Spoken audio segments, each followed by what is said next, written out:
네, 안녕하세요. 정장합니다.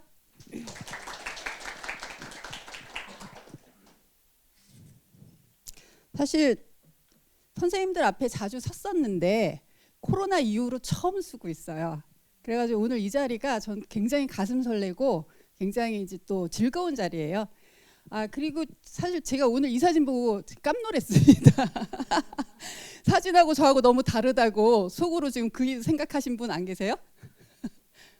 똑같아요. 다행입니다.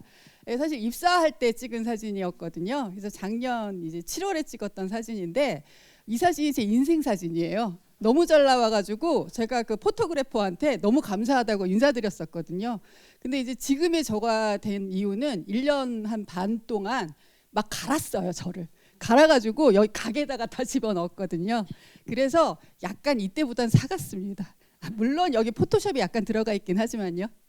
제가 6차 교육과정의 교과서를 만드는 것부터 시작해서 출판사 일을 시작을 했거든요.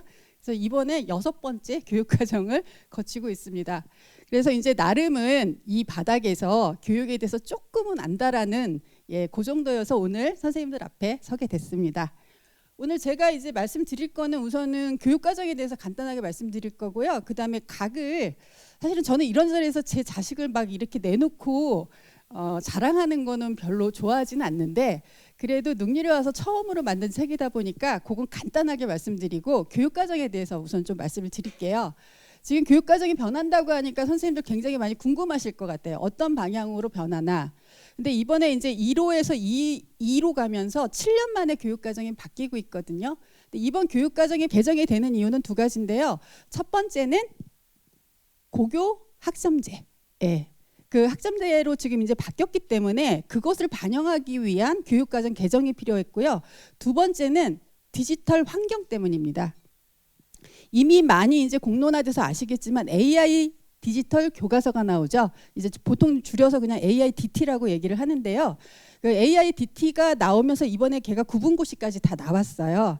그러니까 이렇게 디지털 환경이 전부 다 변하다 보니까 아이들을 가르치는 것부터 시작해서 평가까지가 디지털화 돼야 된다. 그래서 그 두 가지를 담기 위해서 교육과정이 변화가 됐기 때문에 이번 교육과정은 외형적인 변화지 실제적으로 내형적인 변화는 거의 없다고 보셔도 돼요.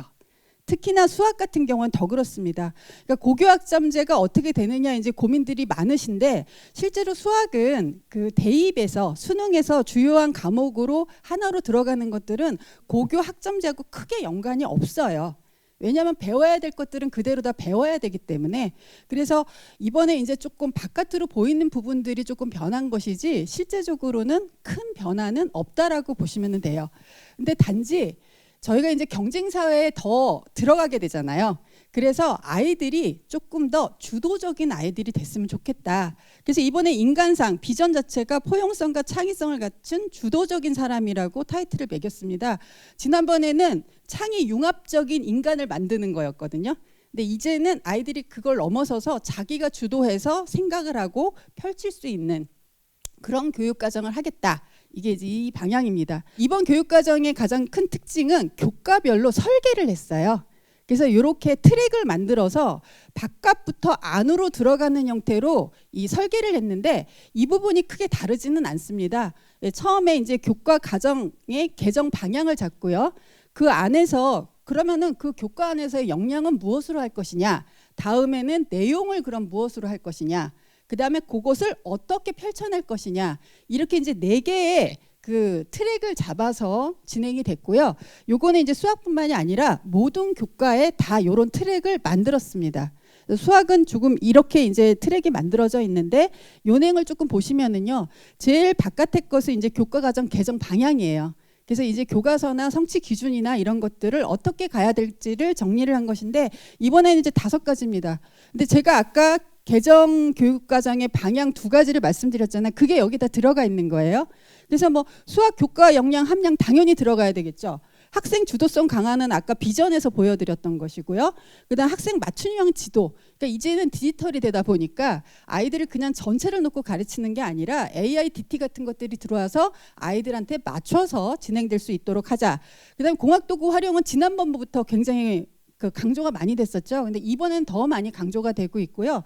마지막으로 온라인 교육 환경을 활용하자. 그래서 지금 예전에는 사실 디교가 나와도 인프라 구축이 좀 안 돼서 이게 이제 제대로 자리를 못 잡았는데 지금은 아마 다 아실 거예요. 교육청별로 아이들한테 태블릿과 노트북을 지금 다 지급하고 있죠. 그리고 그게 25년까지는 전체 학생을 대상으로 다 지급하도록 되어 있고요.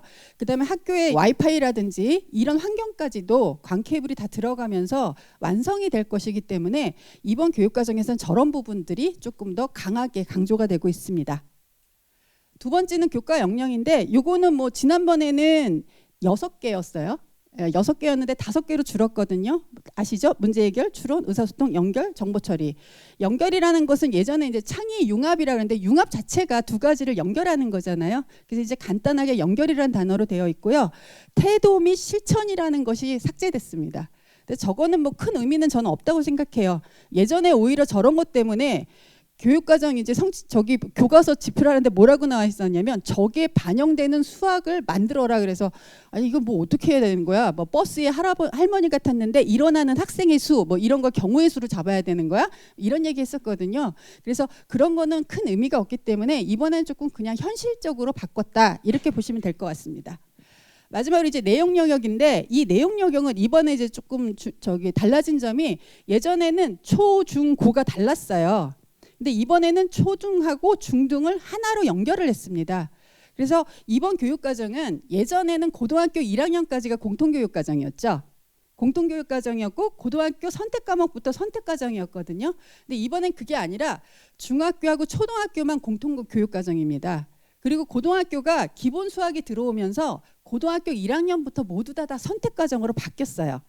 그러다 보니까 이번에는 초등하고 중등을 영역을 연결을 해버렸습니다. 그래서 모든 큰 영역은 이렇게 4가지로 구성이 돼요.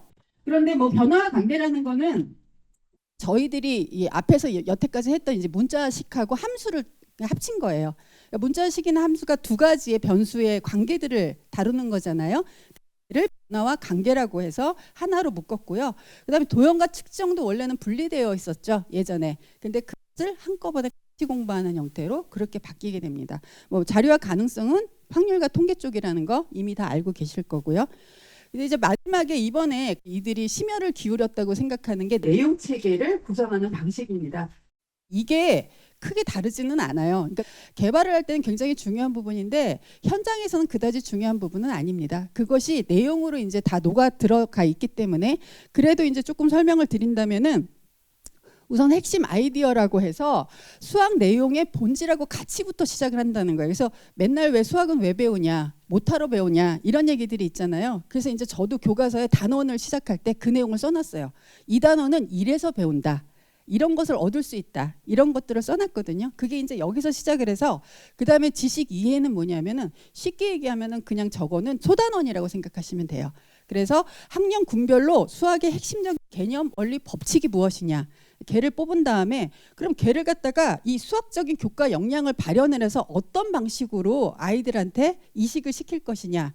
그래서 아이들이 어떻게 사고할 것이냐. 어떻게 기능할 것이냐 이런 것들을 잡은 것이고요. 마지막으로 가치와 태도 같은 경우에는 결국은 우리가 이 앞부분에 이런 것들을 했는데 결국 이걸 통해서 아이들이 무엇을 얻을 수 있어. 그래서 그걸 어떻게 발현할 거야. 이런 것들을 문장으로 좀 정리를 해놓은 거예요.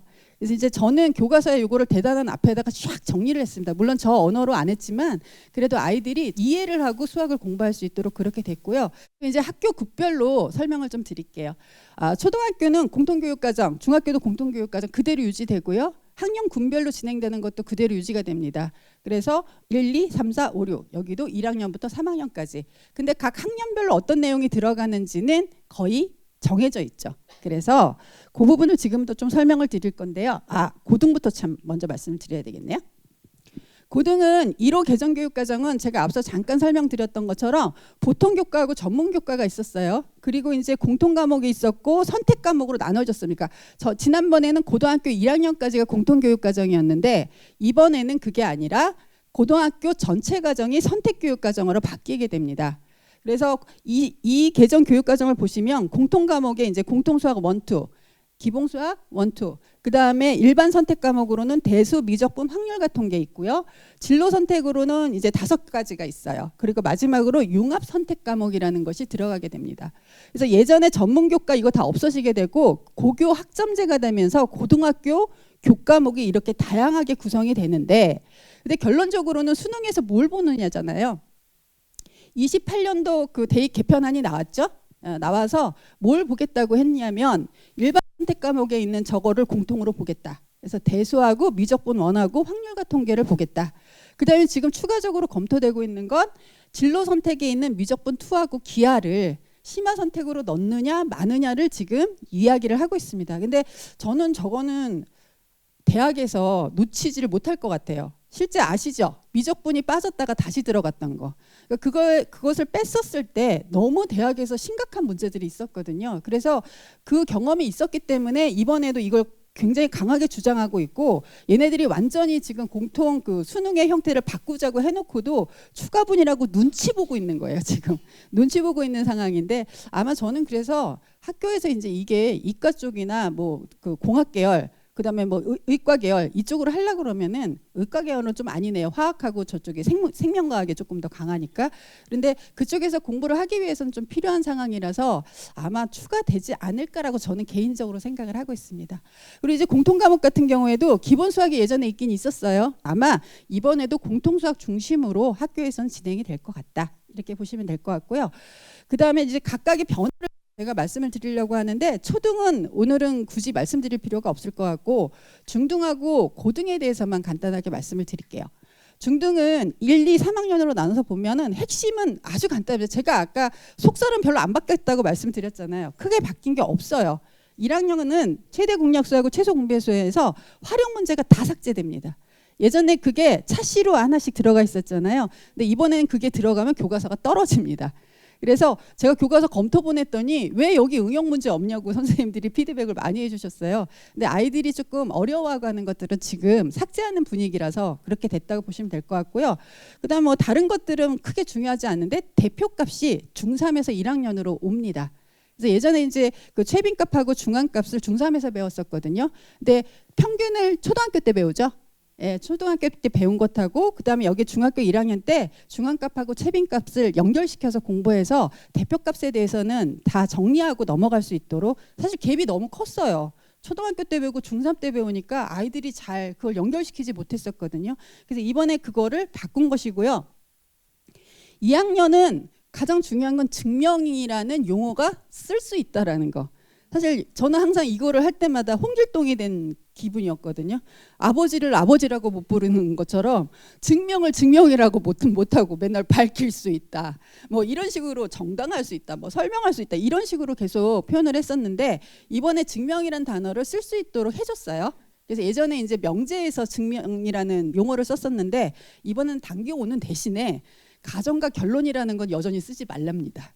쓰지 말고 증명이라는 그 용어만 사용하는 형태로 바뀌었고요. 3학년은 크게 바뀌는 거는 이제 통계 부분이에요. 그래서 사분위수하고 상자 그림이 들어온다는 건데 이거 좀 생소하시죠?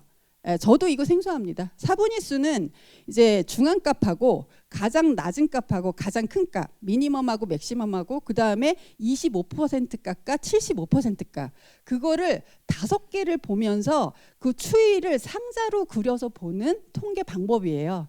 근데 이게 이제 이번에 새롭게 들어왔기 때문에 아마 저도 이제 이거 고민 되게 많이 해야 됩니다. 교과서에 어떻게 풀어내야 될지에 대한 고민을 많이 해야 될 것 같은데요. 근데 그런 형태로서 이런 게 들어오는 거는 지금 이제 데이터 시대이기 때문이에요. 지금 이제 모든 것들을 데이터로 분석하는 형태로 되기 때문에 아이들한테 조금 더 효과적인 그런 개념들을 더 가르치기 위해서 들어왔다라고 생각하시면 됩니다. 고등학교는 정말 변한 게 거의 없습니다. 가장 크게 변한 게 뭐죠? 다 아시죠? 교과목. 예, 교과목 명이 바뀌었어요. 그거 외에는 크게 바뀐 건 딱 2가지밖에 없습니다. 그냥 간단하게 보시면 공동수학 1, 2는 옛날에 한 권으로 되어 있던 게 2권으로 1학기, 2학기로 나눠진 거고요. 단원은 그래서 약간 왔다 갔다 합니다. 그래서 예전에 통계를 2학기 때 배웠는데 경우의 수를, 근데 걔를 어디로 보냈어요? 1학기로 보내는 거. 그 정도로만 바뀐 것이지 이쪽에선 크게 바뀐 것이고는 딱 하나, 외분을 이제 앞으로 안 배웁니다. 내분만 배우고요. 외분을 안 배웁니다. 그래서 이제 공간좌표에서도 똑같아요. 외분을 평면에서도 안 배우고 공간에서도 안 배우고, 그래서 외분의 개념은 전부 다 삭제가 된다. 예, 그거 정도라고 생각을 하시면 될 것 같고요. 대수라는 과목이 새로 생깁니다. 예, 대수라는 과목이 새로 생기는데 저거는 예전에 수학 1을 대수라고 교과목명을 바꿨다고 보시면 돼요. 그런데 제가 이제 교육과정 6번째 하고 있다고 말씀드리잖아요. 근데 사실 수학을 이렇게 들여다보면은 항상 그걸 조금 체감하고 드라마틱하게 느끼는 거는 교과목명이 바뀌었을 때인 것 같아요. 그래서 이번에도 그런 효과를 좀 가져오지 않았나라고 생각하는데, 대수라는 게 수학을 전공한 사람들은 그래 대수 뭐 해서 그다음에 뭐 위상 뭐 이런 식으로 다 나누시잖아요. 그래서 어느 정도 감이 있어서 이걸 왜 대수라고 해? 이렇게 표현하시는 선생님들도 있는데, 근데 이제 저도 속사정은 잘 모르겠습니다. 근데 어쨌든 수학 1을 대수로 이번에 이제 바꿨고요. 그래서 저기에는 뭐 기존에 있던 지수함수, 삼각함수, 수열 그대로 다 들어가게 되고요. 미적분 1은 수학 2입니다. 이게 좀 사실은 예전에 조금 헷갈리긴 했었어요. 왜냐하면 미적분의 기본 내용은 수학 2에 들어가 있고, 그다음 미적분이라는 교과목이 또 있다 보니까 이게 조금 헷갈렸었잖아요. 그래서 이번에는 저는 이거는 조금 명확하게 보이는 것 같아요. 미적분 1은 공통의 미적분을 공부하는 거, 미적분 2는 이과형 미적분을 공부하는 거, 이렇게 좀 정리가 될 수 있을 것 같고요. 여기에서 가장 큰 것은 정적분의 정의가 변경된다는 거예요. 지난번에 구분구적법이 빠지면서 정적분의 정의가 바뀌었거든요.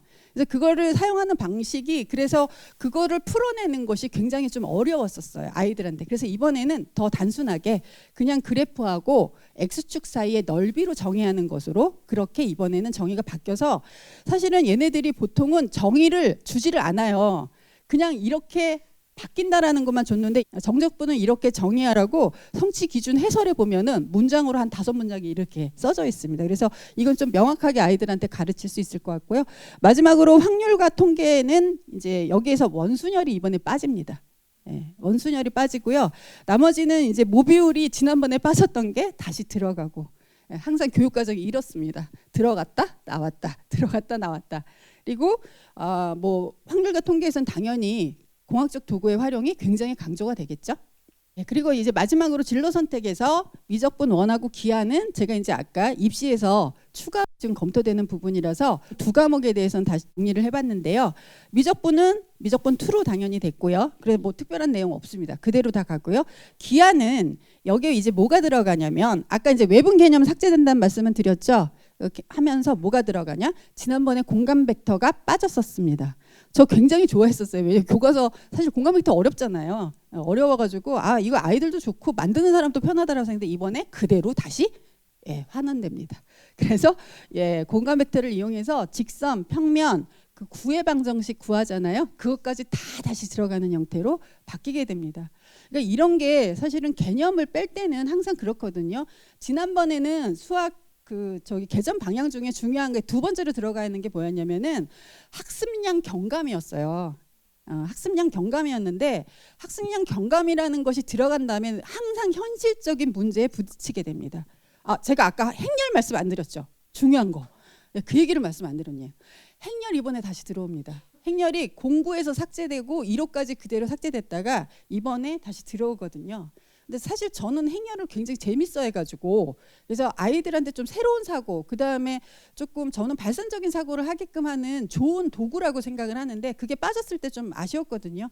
행렬은 개념만 조금 정확하게 알게 되면 아이들이 점수도 얻을 수 있는 교과목인데, 그래서 그 부분이 이번에 다시 들어가는 형태. 그래서 고등은 교과목이 크게 바뀌었다는 것. 그 다음에 이제 일부 행렬이나 그 다음에 아까 말씀드렸던 그 공간 벡터, 이 큰 덩어리가 새로 들어온다는 거, 요 정도의 변화가 있다라고 보시면 될 것 같습니다. 그래서 제가 오늘 너무 겉핥기식으로 그냥 간단하게 말씀드린 것 같은데, 사실 이걸 갖다가 자세하게 설명드리면 2시간도 모자라요. 그런데 선생님들이 그렇게까지 깊게 들어가실 필요는 없을 것 같습니다. 그리고 이제 약간 낯뜨거운 시간 짧게 하겠습니다.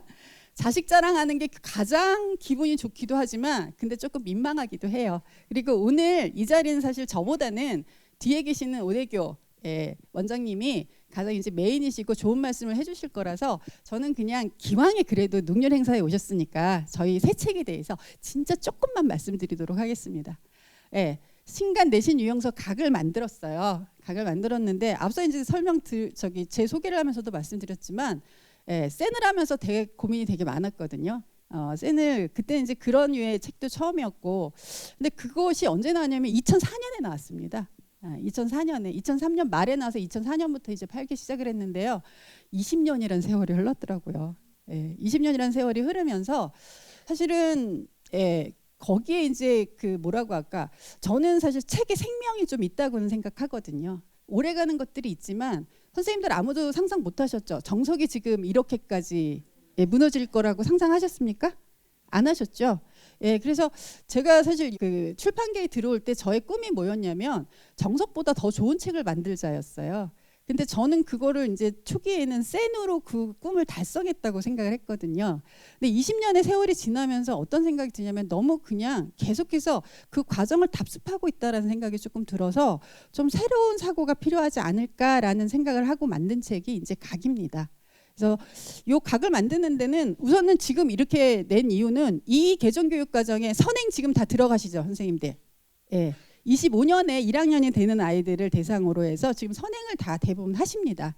그래서 조금 빠르게 내서 그 선행에 좀 대비할 수 있도록 해드리자라는 생각이었고요. 그 개념서가 아니라 왜 유형서를 냈나? 지금 고등학교 아이들은 개념 공부 안 하더라고요. 문제를 풀면서 개념을 익히는 형태로 많이 하고, 근데 그거는 시장에서 그 추이를 봐도 알 수 있어요. 개념 원리도 지금 매출이 많이 떨어지고 있거든요.